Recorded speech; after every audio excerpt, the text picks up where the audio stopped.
Kidato cha kwanza mwaka 2022 tukiwa jumla ya wanafunzi 156 ambapo wavulana walikuwa 73 na wasichana walikuwa 83.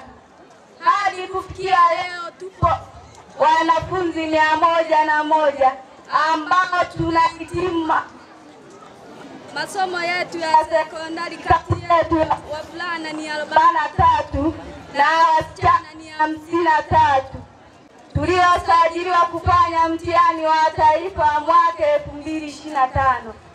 Wapo wanafunzi walioacha shule kutokana na sababu mbalimbali zikiwemo ukosefu wa mahitaji ya shule, kuhama, umbali kutoka nyumbani kufika shuleni na utoro sugu. Hivyo mgeni rasmi, tunakuahidi kuwa katika mtihani wetu wa kuhitimu kidato cha 4 mwaka 2025 hakutakuwa na darasa. Mheshimiwa mgeni rasmi,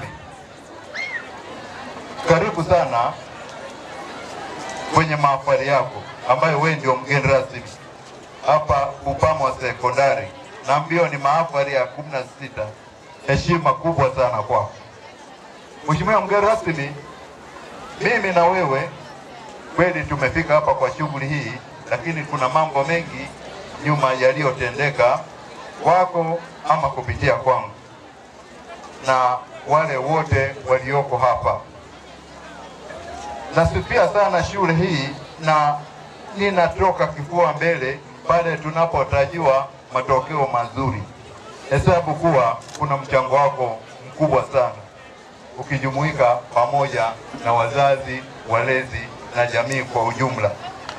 Zimesemwa, wametaja wanafunzi, ametaja mkuu wa shule, ikiwemo masufuria, ikiwemo masimte, ikiwemo uchakavu wa madarasa, ikiwemo upungufu wa maabara, ikiwemo upungufu wa vitabu vya sayansi, ya arts pamoja na vitabu vingine.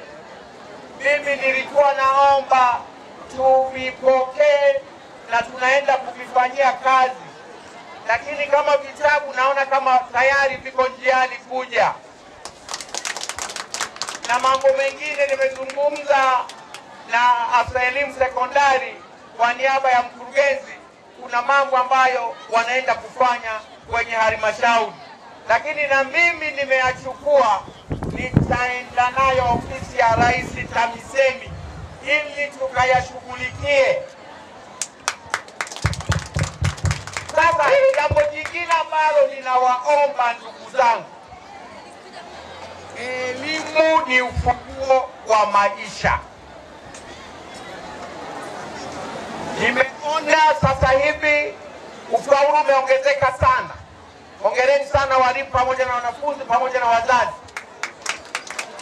Lakini naomba kukazia kwenye eneo la utoro. Hao wanafunzi walianza 156. Hongereni sana. Hongereni sana. Nitumie fursa hii pia kumshukuru sana Mwenyezi Mungu kwa kuwasafirisha salama, na tuliomba kwa muda mrefu kwamba tuifikie siku ya leo. Kweli Mungu ametenda. Asante sana Mwenyezi Mungu kwa hiyo.